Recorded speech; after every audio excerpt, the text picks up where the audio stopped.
poste bi mu daal di jàpp ni itam vos voix et postures de soutien ainsi que vos prières nous parviennent tous les jours merci infiniment mu daal di commencer par remercier li nga xam ne que moo di ay naataangoom wala comme sax ay sympathisants que ni julli yi nga xam ni itam ñu koy daal di def waaye ñaan yi lépp mu koy daal di fekk ji fa nga xam ni itam mooy zone hôpital principal bu Ndakaaru fa nga xam ni itam fa la daal di tëdd jamono ji nag nee na mi ngi daal di sant yàlla bu baax a baax te itam mi ngi invité li nga xam ne que moo di patriotes yi par rapport ak wàllu ko détermination ak solidarité bi nga xam ni itam moo am seenu ko biir fii ak li nga xam ne que moo di juróomi weer jëm si li nga xam ne que moo di élection présidentielle atub 2024 waaye jamono ji nag mu daal di jàpp ni il faut ñu daal di résister résistance dafa daal di nekk benn droit constitutionnel loolu la ki nga xam ne que moo di Ousmane Sonko daal di yëkki fa nga xam ni it moo di sa diwaanu hôpital principal bu Ndakaaru quant à nous nous ne pouvons que recourir aux moyens de résistance que notre situation actuelle permet moom itam nee na si booram day daal di résister te ni muy résister nag muy daal di soobu si grève de faim jàpp na ni itam moo waral mu daal di doxaat dina xam ne que moo di grève de faim bi parce que jàpp nañ jamono ji da nga ko daal di téye te amul benn moyen peut-être pour daal di xeex lu dul dina xam ne que moo di téye biiram Ousmane Sonko loolu daal di xamle waaye jamono ji nag mu daal di jàpp ni itam pour marquer ma solidarité avec nos vaillants sœurs patriotes injustement arrêtés pour avoir exprimé leurs opinions politiques, ensuite écroués et détenus depuis plusieurs mois au camp pénal de Liberté 6 et dans d'autres prisons, et aujourd'hui privés pour certaines de tout contact avec leurs proches, simplement pour avoir exercé leur droit légitime de recourir à la grève de la faim. ma ni kon nag moom neen day rendre hommage bu baax a baax li nga xam ne que moo di jigéen ñi nga xam ni itam ñoo nekk fa nga xam ni itam mooy zaanu ko tribunal wala kon zaanu kaso bu camp pénal ginnaaw rek ban daal di boobu si grève de faim bis boobu ba tey nag mënuñoo gis kenn toute interdiction de leen ko daal di interdire ma ni kon jigéen yooyu ñu ngi dund ay jafe-jafe Ousmane Sonko nee na loolu la ko daal di poussé pour mu daal di boobu si grève de faim jàppale bu baax a baax jigéen ñi nga xam ni itam ñoom la seen ñoom la caayu fii tey ginnaaw fa nga xam ni itam mooy zaanu ko camp pénal ndaxte moom premièrement jàpp nañ leen jàppee dara du si dëgg te itam apub jaay doole kese la mu daal di jàpp ni itam noonu lay marqué li nga xam ne que moo di prestance am si xeex bi waaye mu daal di jàpp ni itam pour protester contre ma détention arbitraire et électoraliste et celle de certaines patriotes et en exiger la fin mu daal di jàpp ni itam faaw mu daal di protéger li nga xam ne que moo di candidature am ak ñi nga xam ni itam ñoo di askan wi nga xam ni itam ñoo ko daal di wóolu si présidentielle atub 2024 loolu waral jamono ji Ousmane Sonko saa di soobu si grève de faim jàpp nañu itam ku nekk ak na nga koy daal di amale moom itam si côté am noonu la koy daal di amale jamono ji nag mi ngi daal di woo li nga xam ne que moo di nit ñi si réew mi ak si daanu ko biti réew nit rek ñu daal di wéyal boobu dañ nga xam ne que moo di xeex jëm si wàllu persévérance combativité ak li nga xam ne mooy wàllu ko détermination ak wàllu ko d'endurance donc loolu lañ daal di war a mën a daal di jàpp si poste bi nga xam ni itam Sonko moo ko daal di xaatim mu daal di jàpp ni itam fii ak juróomi weer rek yàggul te itam war nañ ko daal di war a mën a muñ jëlee fii ñi nga xam ni itam ñoo fi daal di nekk exactement donc fin de poste pour Ousmane Sonko sib tënk remercier na sant na gërëm na bu baax a baax Sénégal yi nga xam ni itam ñoom ñoo ko daal di taxawu durant tout un long justement cette combat bi nga xam ni itam sóoboon na ko jëm si wàllu résistance mu la jàpp ni itam fépp fooy mën a toll faaw nga daal di résister moom itam mu koy daal di defe ni fa nga xam ni itam mooy zone ko hôpital ba soobu si grève de faim nir daal di taxaw jigéen yi nga xam ni itam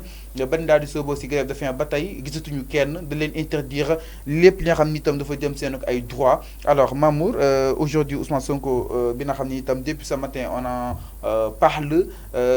par rapport Madiambal Diagne révélation yi nga xam ni itam def na Ousmane Sonko mi ngi si li nga xam ne moo di ñii naan mi ngi en réanimation peut-être ñii naan mi ngi koy internet depuis li nga xam ne moo di 3 jours alors ce soir mu daal di benn poste nga jàpp ni itam dafa daal di sóobu si grève de faim encore une fois alors situation bu nu mel mi ngi persister de plus en plus lan mooy jàngat bi. waaw Fallou di la jaajëfal sur l'extrait du message de Ousmane Sonko que tu as résumé, vraiment aussi apporter des explications yoo xam ne am la solo trop donc je pense que ça a été très important nga commencer par foofu noonu. alors léegi man li may jàngat ci message bi mooy comme j'ai l'habitude de te le dire Ousmane Sonko est en contact avec cette population là Ousmane Sonko tey jii peut-être en dehors de lui s'il veut passer des messages am na xam na voix yi nga xam ne foofu la war a jaar pour véhiculer li nga xam ne moom mooy message bu mu bëgg a adresser à l'opinion nationale et internationale. léegi am na benn jàngat boo xam ne dama ko siy def j'ai l'habitude de te dire que Ousmane à la qualité de leadership spirituel. Madame tey jii soo xoolee si cadre yi nga xam ne moom la yëkkati, c'est-à-dire que lan moo ko poussé mu def grève de la faim. Il veut apporter une assistance et une contribution à toutes ces personnes qui ont des problèmes actuellement avec la justice. Ousmane Sonko a parlé des arrestations yi nga xam ne nemmeeku woon nañ ko récemment. Ousmane Sonko est revenu peut-être brièvement sur yenn détails yi nga xam ne ça pèse sur l'actualité politique. Donc foofu noonu moo tax ma ne la il a cette capacité de leadership spirituel. Et il faut le dire tey jii Ousmane Sonko c'est vrai que c'est une réalité politique, mais il a réussi à rentrer dans le raisonnement des gens. Parce que j'ai l'habitude de te dire que mon bimi sogo dugg ci langue politique, ceux qui voulaient le changement, ñom ñoo andon ak ñom, mais so gissé la cote de popularité de Ousmane Sonko accentué wu parce que aujourd'hui tous les personnes yi nga xamné ils ne sont pas d'accord avec l'injustice, ñom ñoo ñew dolé wat ci li nga xamné mom moy popularité am. Donc yakarna né actuellement les Sénégalais sont en train de voir l'évolution de la vie politique. Légui nak il faut faire une certaine dichotomie parce que mën na am peut-être ay yenn problème yo xamné mën nañ ko souligner. Légui nak beaucoup te disons que non Ousmane waru won déclenché waat li nga xam ne moom mooy grève de la faim bi parce que comme j'ai l'habitude de te le dire Ousmane Sonko doit retrouver la plénitude de ses facultés physiques pour être en pleine forme de ses facultés mentales. Donc yaakaar naa ne nekk nañ ci benn contexte boo xam ne soo gisee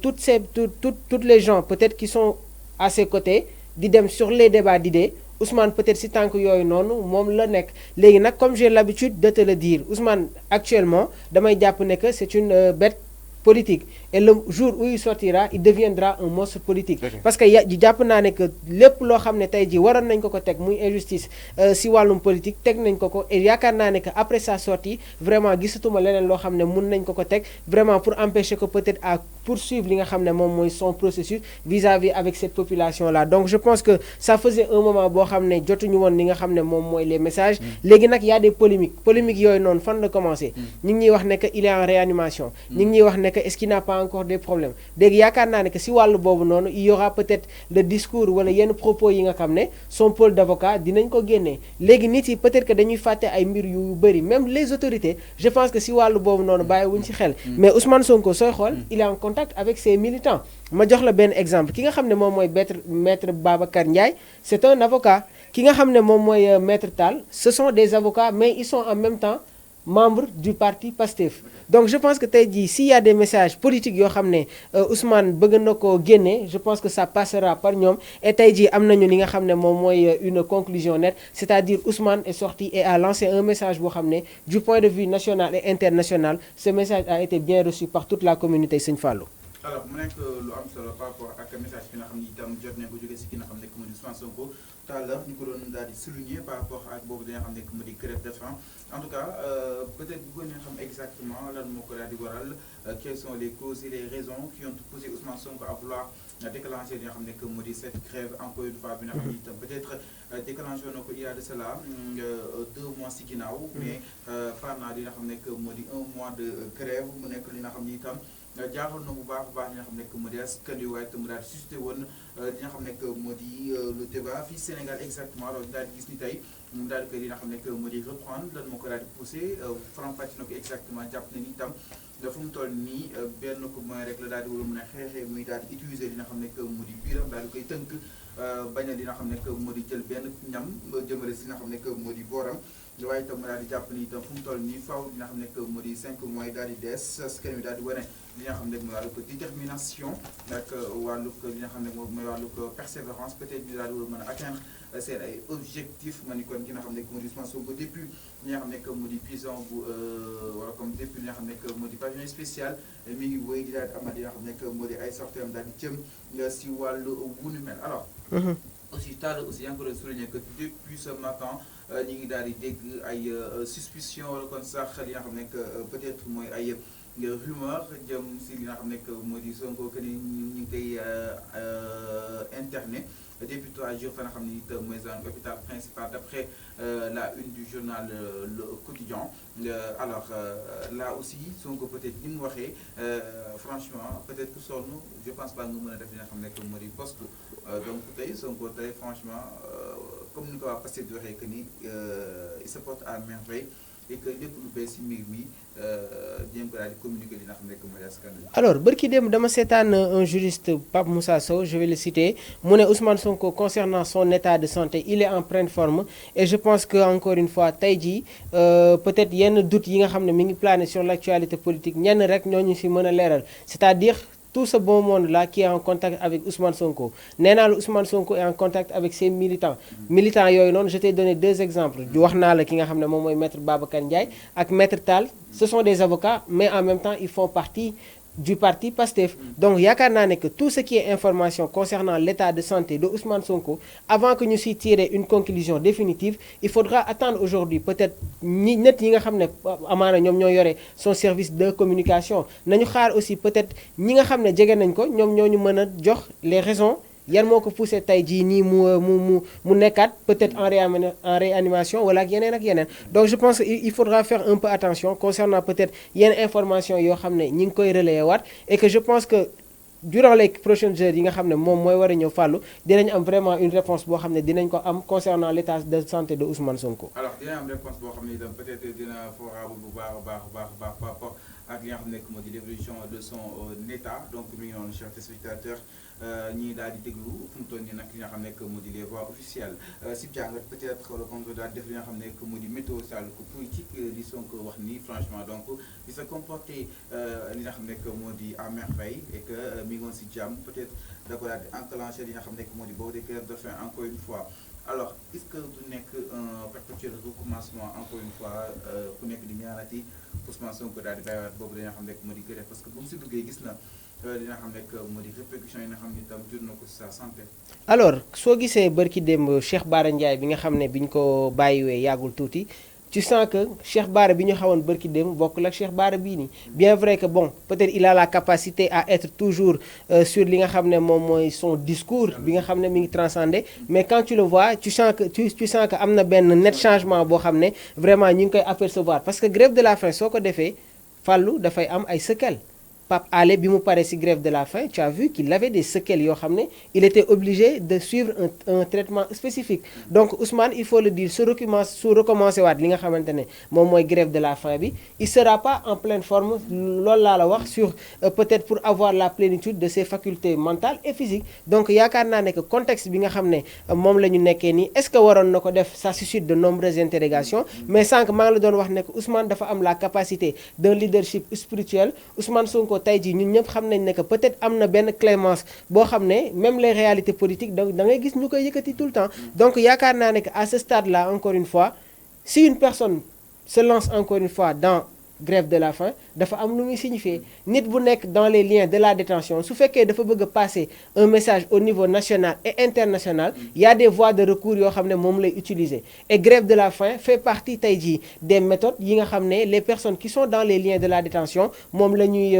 def véhiculer ko pour faire passer un message très important Sëñ Fallou. Alors donc mi ngi noonu chers téléspectateurs par rapport ak wàllu wu ni mel donc ce qu'on peut retenir muy li nga xam ne moo di ces prisonnières yi nga xam ne itam ñoo nekk si wàllu ko camp pénal tafaree fa nga xam ne itam mooy wàllu ko Pastef ginnaaw bu daal di sauver aussi grève de faim ma ni kon nag boobu peut-être di leen daal di xaw a privilégier yenn si seen ay droits mais est-ce que li nga xam ne moo di jigéen ak nu mu sensible peut-être soobu si grève de faim xel xalaatu ko mais soobu na ko mais est-ce que tamit waroon benn assistance ak benn accompagnement ba tey waral Ousmane Sonko tey ñu mu daal di sauvewaat si nga xam ne moo di grève de faim par rapport ñi nga xam ne itam jàpp nañ leen fa nga xam ne itam mooy en prison bu camp pénal ñoom dañoo sooboon si grève de faim fan yi ñu daal di génn mais depuis lors jàpp nañ da leen daal di privé lépp nga xam ne dafa jëm si wàllu ko visite dafa jëm si wàllu ko li nga xam ne mooy wàllu ko doxantoog ak yeneen ak yeneen ak yeneen su sukkandiku si poste bi nga xam ne Ousmane Sonko def na ko donc est-ce que ak jigéen mu fragilisé peut-être waruñu woon daal leen war a mën a sax li nga xam ne moo di taxaw à seconde si war a mën a génn plutôt ñu amal ay sanctions wala kon ay punitions seen kaw. Ça doit pas être la réponse des autorités compétentes yi nga xam ne peut-être ñoom ñoo nekk dans les liens de la détention maa ngi la koy wax un prisonnier pour faire passer un message am na ay moyens yoo xam ne mën na ko utiliser une personne qui est en grève de la faim waruñu jël yeneen mbir sax di ko teg ci kawam parce que maa la doon expliquer ne la nit bi nga xam ne dafa déclencher grève de la faim saa yu xëyee am na benn médecin boo xam ne su nekkee ci biir prison bi moom mooy ñëw di ko saytu di nemmeeku wàllum wér-gu-yaramam mu am tamit une assistance maanaam di waxtaan ak moom mu revenir à ses pas mu dakkal grève de la faim bi mais su fekkee nit ki dafa def grève de la faim nga bëgg ko sanctionner interdire ko yenn mbir yi vraiment dañuy remettre en cause peut-être le fonctionnement de l'administration parce que ça ne doit pas se passer comme ça nit bi nga xam ne dafa war a dafa nekk grève de la faim la responsabilité revient aux autorités yi nga xam ne ñoom ñoo nekk ci wàllu boobu noonu ma jox la ci benn exemple Ousmane Sonko bi mu déclenché grève de la faim bi ñu xamee ne que son état de santé mi ngi détérioré wu ñoom ñoo jël charge bi indi ko fii nga xam ne moom mooy pavillon spécial donc ci wàllu boobu noonu yaakaar naa ne que c'est des choses yoo xam ne ça doit être très clair léegi nag am na benn moment ñi ngi doon dégg ne que si Ousmane a des problèmes concernant son état de santé am na foo xam ne su fa yeggee maara day tàlli les responsables seront situés donc warul nekk encore une fois tey jii nit def grève de la faim yow nga nekk ci biir administration ba bëgg ko sanctionner di teg peut-être ay mbir yoo xam ne mun na ko gën a indil ay problèmes nit bu nekkee ci prison dafa am li nga xam ne moom mooy des droits c'est pas parce que yow jàpp nga nit ki da nga koy teg loo xam ne attanu ko wala yeneen ak yeneen et soo demee sur les chartes peut-être des libertés humaines wala charte yi nga xam ne droits humains bind nañ ko da nga fay fekk lii nii ma lay wax donc nos autorités aussi war nañu delloo si waat seen xel tuuti prendre les responsabilités xam que toutes ces personnes qui sont dans la ligne de la détention ñu def ñu ñàkk a def ñu tuumal leen wala leneen ak leneen am na ay droits yoo xam ne am nañ ko et droits yooyu noonu ñoom les autorités il faut que ñu xamal ñooñu que am nañ ay droits et que droits yooyu noonu nga xam ne am nañ ko dañ ko war a appliquer à la lettre Sëñ Fallou. alors da nga ko war a appliquer à la lettre mu ne kon dina xam ne moo di mbootaay xeeti charte yi nga xam ne itam teg na ko di Nations Unies leex na bu baax a baax jëm si wàllu wu mel donc war nañu daal di war a mën a xaar dans les jours à venir que grève de faim bu Ousmane Sonko daal di secouer li nga xam ne que l'immédiat tout en espérant que ñoom dinañ daal jël seen ay devant par rapport ak wàllu wu mel alors tey Madiambal Diagne ñu ngi doon daal di souligner que ni Ousmane Sonko dépense chaque jour 150 000 suñu ay koppar 150 000 yi nga xam ni itam